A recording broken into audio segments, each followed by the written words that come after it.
Galing lang kami dun sa OB. And guess what?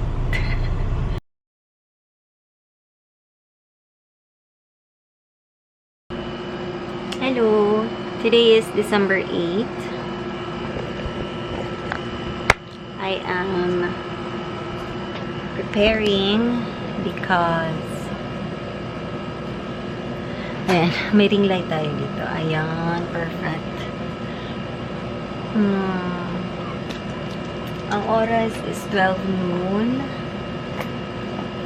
Kakatapos ko lang mag-film. Mag-shoot ng mga content for Maxipil.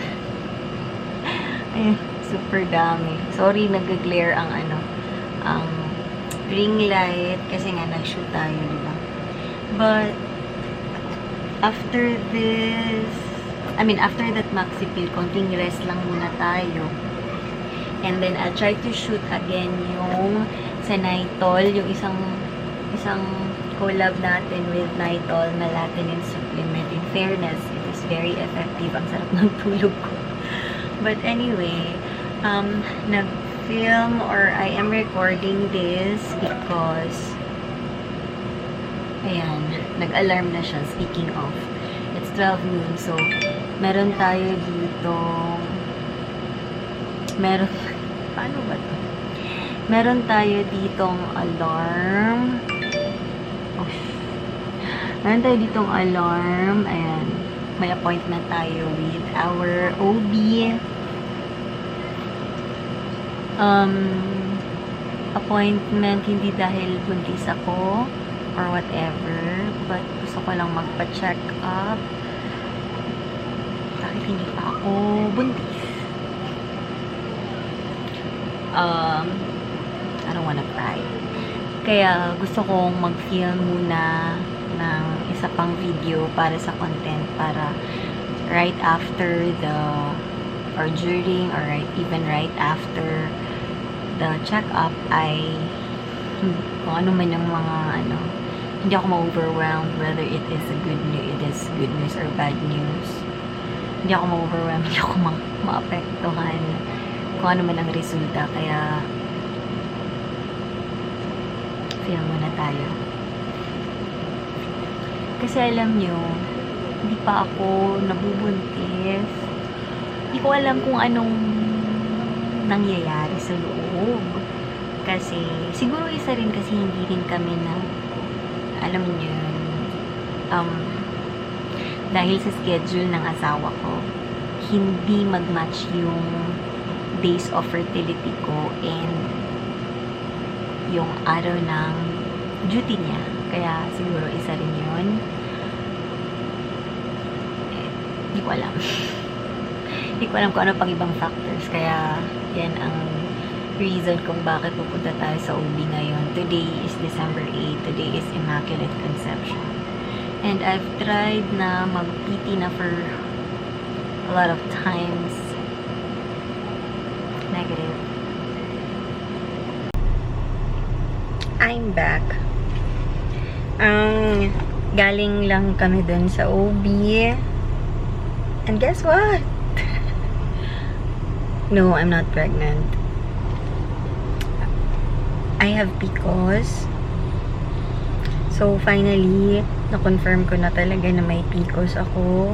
Kasi, matagal ko nang duda na may PCOS ako. Kasi nga, 1, because of my weight.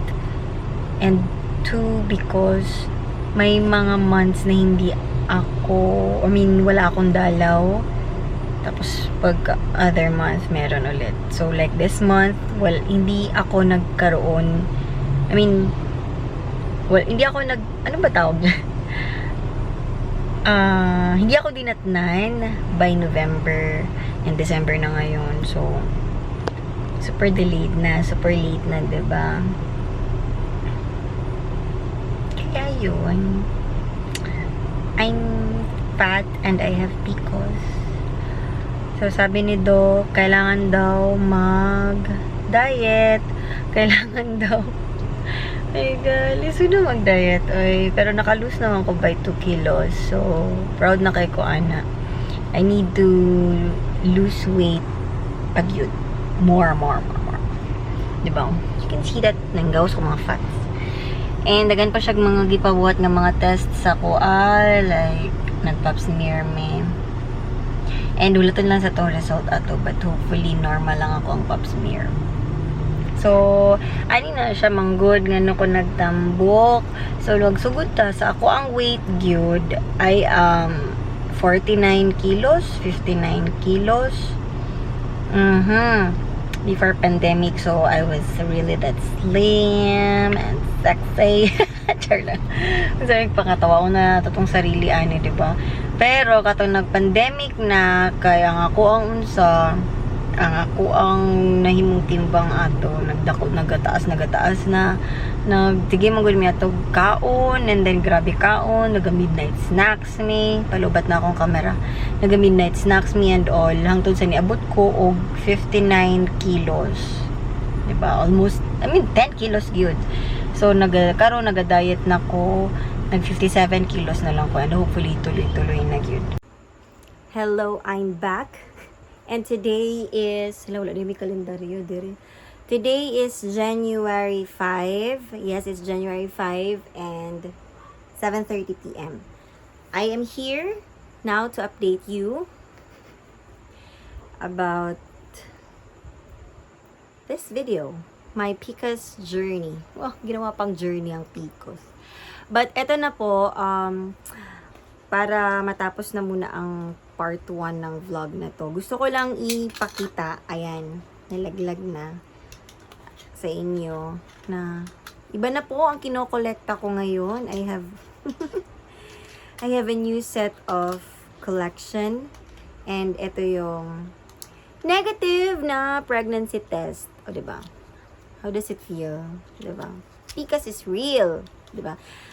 Idaan na lang natin sa biro ang lahat ng mga ito. So, I have here, eto, konti pa lang, but imagine yung imagine the reaction, just imagine the feeling of just reading one line,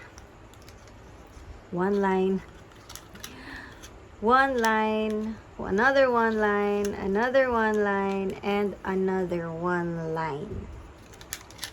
Tapos nag-expect ka. But anyway, ginakip na ako ni para, syempre, it serves as my remembrance. Kay, ga-expect punta, uy, syempre. But turning 31 na po tayo next month, February. So, ano na, galaw-galaw na tayo dyan. But anyway, how I wish next pregnancy test natin, eto na, 2 lines na yung makikita natin. This was 4 years ago. As in, I really kept this. April 2017 ko siya, ano ba tawag dyan? Basta, this was April 2017. Ayan, oh. Nandito pa yung, pati yung, niya, cover niya. Pati yung dropper, nandito pa rin. Kasi, I've been keeping this. This is Yana. Diba? This is my first meet-up kay Yana, No, baby, yung nagkunsa ko. Nag-vlog ko. So, this is it. So, hopefully, etong mga to, ayokong bilangin. Basta eto sila. Gusto kong next time, diba? 2 lines na. So, yan lang. Pangiti-ngiti lang tayo ngayon. Pero alam nyo yan. We keep on trying. And don't worry. Let's make this as a segment siguro dito. Wow! Ginawang segment. Proud ka, girl! But, wala lang. Gusto lang na ako Baby, can you please move a little? Because my phone baka mahulog. But anyway, gusto lang na ako siya I just want to record everything. Siguro, gawin nating monthly update until I get pregnant, hopefully. Para at least malaman nyo rin ano yung mga ginagawa ko, para how do we try, diba? Aside sa, the baby making portion. Aside dyan, ano yung mga ginagawa ko para on how to deal with PCOS. Yan.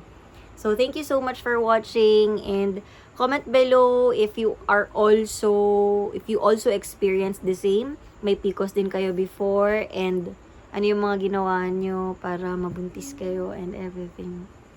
So, that's it. Thank you so much for watching, and please pray for us.